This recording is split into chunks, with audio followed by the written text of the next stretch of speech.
D, wait for it, delightful. Check out the name tag. You're in my world now, Grandma. What's up, nerds, and welcome to my week in review, where I'm going to talk to you about this past week's entertainment stories and just kind of break some of them down and, just kind of fill you guys in on some stuff and my own thoughts as well. And so the first story that I want to bring to you is that Disney and Marvel have announced that they are bringing Loki and Scarlet Witch to the small screen, and they are going to get their own TV show on the Disney streaming service. Now, I don't know if the two actors have signed on to play those two roles, but I believe they have.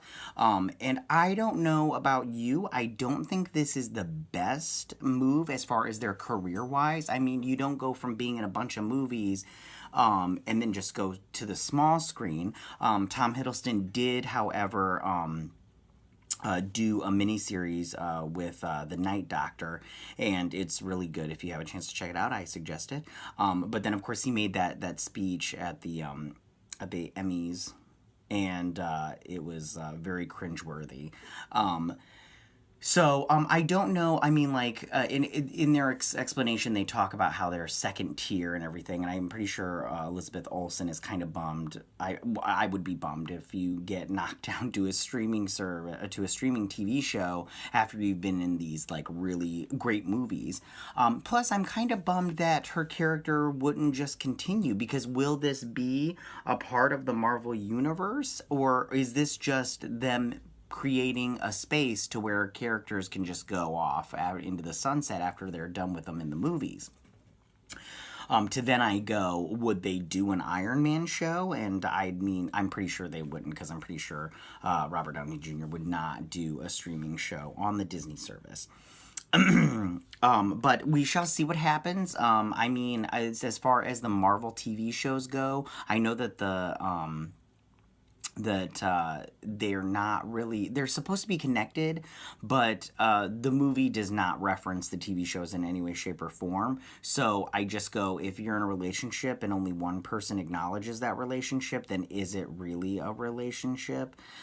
So I will wait to see what happens there.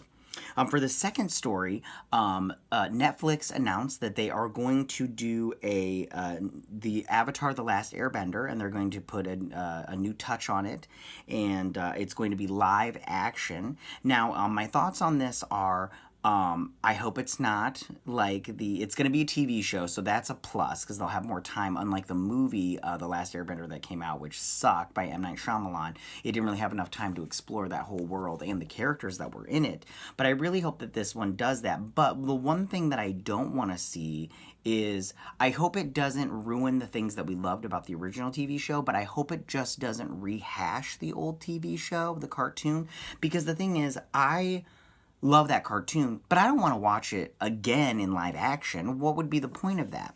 So I personally think that what a really good idea would be to do an in-betweequel. It's still the story of Aang, but because in Korra you really didn't get to see what happened to those characters that you fell in love with in the first show, the first iteration of the show, that I think that I would like to see what happened to those characters specifically. I mean, we know that, they started Republican City and everything and all that, but what happened? Like, what happened to Zuko's mom? And I know there's the comic books, but I didn't really get into those, so I didn't read them as much. A small note, it looks like Ben Affleck might be out as Batman. I mean, there's a lot of, as I said last weekend about Henry Cavill not playing Superman anymore, or possibly not playing Superman anymore. It looks like Ben Affleck's not going to be doesn't want to be Batman anymore, and which is a bummer, because I don't know about his Batman, but I really like Ben Affleck's Bruce Wayne. I thought he did a good job there, and I personally would like to see him again as Bruce Wayne, and I really don't think that they gave that character, Batman / Bruce Wayne, enough time to really develop. I know that he had 2 movies, but in those 2 movies, his Bruce Wayne was the best part, in my opinion, as far as the Batman character goes. Speaking of Batman, another small story is, in the Batman comic book, Batman Damned, #1, Batman shows his penis and everything, and it is full on out there to see. I mean, it's in the shadows, but you can totally see it. You can totally see it. And let me just say, I'm okay with this.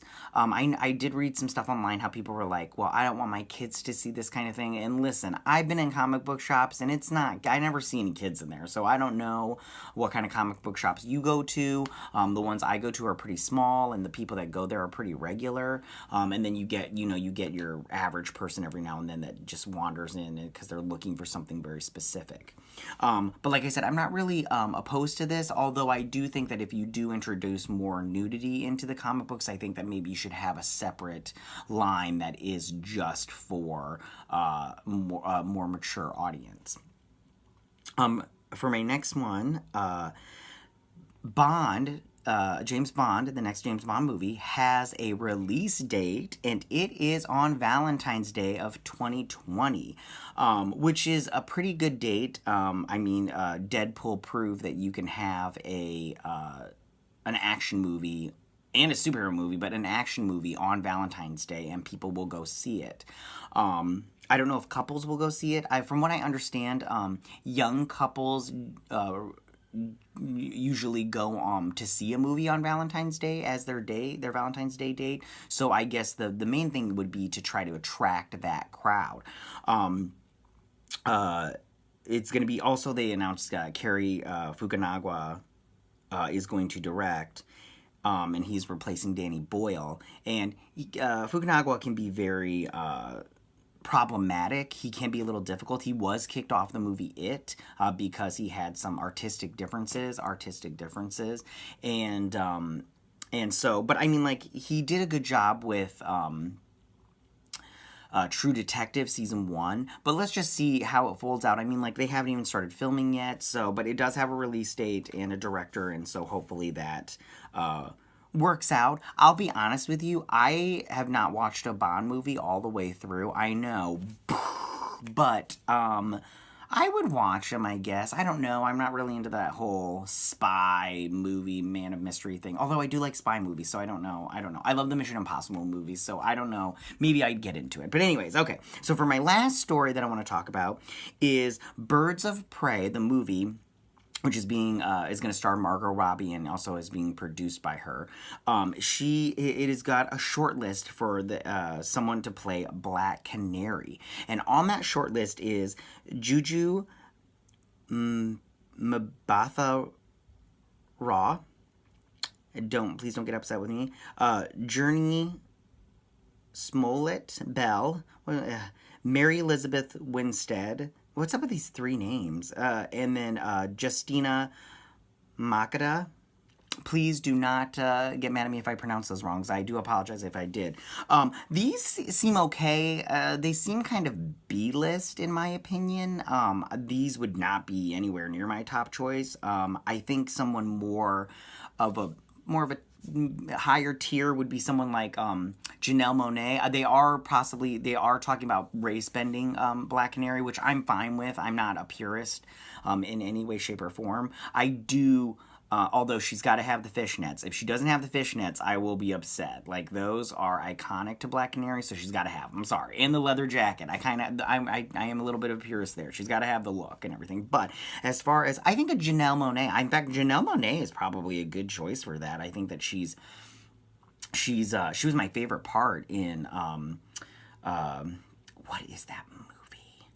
Hidden Figures, and she was my favorite part, and so I think that she would be a good, as far as the rest of these, the only one that I've really, really heard of is Mary Elizabeth Winstead, and she's a good actress. If out of those four, I guess she would be my top choice, but only because I know her the most. I really don't know the other three.